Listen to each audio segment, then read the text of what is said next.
ഈശ്വരനിലേക്ക് സ്തുതിയായിരിക്കട്ടെ. എൻ്റെ പേര് സിസ്റ്റർ ബിൻസി. ഞാൻ 6ാമത്തെ ഗ്രൂപ്പിനെ പ്രതിനിധീകരിച്ചാണ് ഇവിടെ നിൽക്കുന്നത്.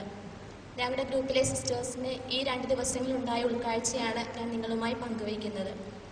മറ്റെല്ലാ ഗ്രൂപ്പുകാരും ഷെയർ ചെയ്തതുപോലെ ഞങ്ങളുടെ ഗ്രൂപ്പിലെ സിസ്റ്റേഴ്സിനെയും ഏറ്റവും അധികം സ്വാധീനിച്ച വാക്യം കൃപയെക്കുറിച്ചുള്ള ഡെഫിനിഷനാണ്. ദൈവാത്മാവ് മാനുഷിക ആത്മാവുമായി ലയിക്കുന്നതിനെയാണ് കൃപ എന്ന് പറയുന്നത്. എനിക്ക് തോന്നുന്നു ഈ ധ്യാനത്തിൽ പങ്കുചേരുന്ന ആരും ഈ ഡെഫിനിഷൻ ഒരിക്കലും മറക്കുകയില്ലെന്ന്. കാരണം ഈ ഡെഫിനിഷൻ ബ്രദർ ഓരോ പ്രാവശ്യം പറയുമ്പോഴും അതിൻ്റെ ആക്ഷൻ കാണിക്കുന്നുണ്ടായിരുന്നു. നിങ്ങൾ ശ്രദ്ധിച്ച് കാണുമെന്ന് ഞാൻ വിചാരിക്കുന്നു. ദൈവത്തിൻ്റെ ആത്മാവ് മനുഷ്യാത്മാവുമായിട്ട് ലയിച്ചു ചേരുന്നത് ബ്രദർ കാണിക്കുകയുണ്ടായി. ആരെങ്കിലും മറക്കുമോ? ഇല്ല. രണ്ടാമത് എല്ലാവരെയും സ്പർശിച്ചതാണ് പൂർണ്ണമായവ നമ്മിൽ വന്നു ചേരുമ്പോൾ അപൂർണമായവ താനെ അസ്തമിക്കും. അതായത് എന്നെ സംബന്ധിച്ച് ഞാൻ വിചാരിച്ചിരുന്നത് നമ്മിലുള്ള ദുസ്വഭാവങ്ങൾ മാറ്റിയാലേ പരിശുദ്ധാത്മാവ് പുതിയ ദാനങ്ങൾ തരൂ എന്നായിരുന്നു. പക്ഷെ അതിനെ ഖണ്ഡിച്ചുകൊണ്ടാണ് ബ്രദർ പറഞ്ഞത് പുതിയത് വരുമ്പോൾ പഴയത് പാടെ മാറുന്നുവെന്ന്. അതൊരു പുതിയ ഉൾക്കാഴ്ചയായിരുന്നു. പിന്നെ ഞങ്ങളുടെ സിസ്റ്റേഴ്സ് പറഞ്ഞത് ദൈവത്തിൻ്റെ ദാഹവും നമ്മുടെ ആത്മാവിൻ്റെ ദാഹവും തമ്മിലുള്ള ബന്ധമാണ് പ്രാർത്ഥന.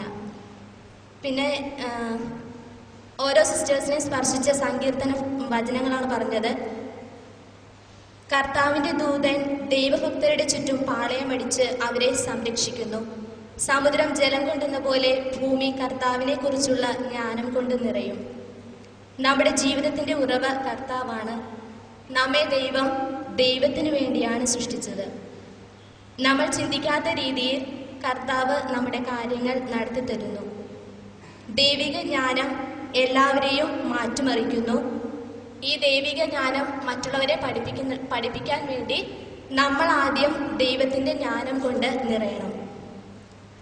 പിന്നെ പറഞ്ഞതാണ് പ്രഭാതത്തിലൊന്ന് പ്രാർത്ഥിക്കുന്നതിൻ്റെ പ്രത്യേകത. അതേപോലെ ഇന്നലെ രാത്രിയിലെ പ്രാർത്ഥന എല്ലാ ധ്യാനത്തിലും ഞാൻ കേട്ടിരിക്കുന്നത് വചനം പോലും പറയുന്നു ചോദിക്കുവിൻ നിങ്ങൾക്ക് ലഭിക്കുമെന്നാണ്. നിങ്ങൾ കർത്താവിനോട് പ്രാർത്ഥിക്കുന്നാണ് ഓരോ വചനപ്രഘോഷകരും പറയുന്നത്. പക്ഷെ ബ്രദർ പറയുണ്ടായി നിങ്ങളൊന്നും പ്രാർത്ഥിക്കണ്ട, കർത്താവിൻ്റെ സന്നിധിയിൽ പോയി വെറുതെ ഇരുന്നാൽ മതിയെന്ന്. അത് എല്ലാവരെയും സ്പർശിക്കുകയുണ്ടായി. ഞാൻ പ്രാർത്ഥിക്കുന്നതിന് മുൻപേ പിതാവും പരിശുദ്ധാത്മാവും നമുക്ക് വേണ്ടി പ്രാർത്ഥിക്കുന്നു. പിന്നെ ദൈവാത്മാവും അശുദ്ധാത്മാവുമായിട്ടുള്ള ഡിഫറൻസ്. ദൈവം സൃഷ്ടാവും അശുദ്ധാത്മാവ് സൃഷ്ടിയുമാണ്. പിന്നെ എല്ലാവർക്കും ഉണ്ടായൊരു പുതിയ ഉൾക്കാഴ്ചയാണ് മരിച്ചു കഴിഞ്ഞ് നമുക്കൊന്നും ചെയ്യണ്ട എന്നാണ് എല്ലാവരും വിചാരിച്ചിരുന്നത്. പക്ഷെ ബ്രദർ പറയുണ്ടായി ഭൂമിയിലായിരിക്കുന്നതിനേക്കാൾ സ്വർഗത്തിലായിരിക്കുമ്പോഴാണ് നമുക്ക് ഒത്തിരി കാര്യങ്ങൾ ചെയ്യാനുള്ളതെന്ന്. ഭാഷണമില്ല, വാക്കുകളില്ല, ശബ്ദം പോലും കേൾക്കാനില്ല. ദൈവവുമായുള്ള ഇൻറ്റിമസിയാണ് ഈ വചനത്തിലൂടെ ഇവിടെ കാണുവാൻ സാധിക്കുന്നത്.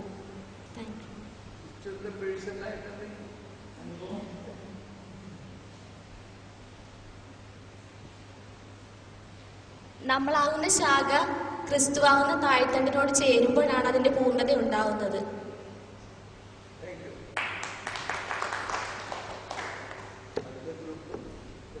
ഏത്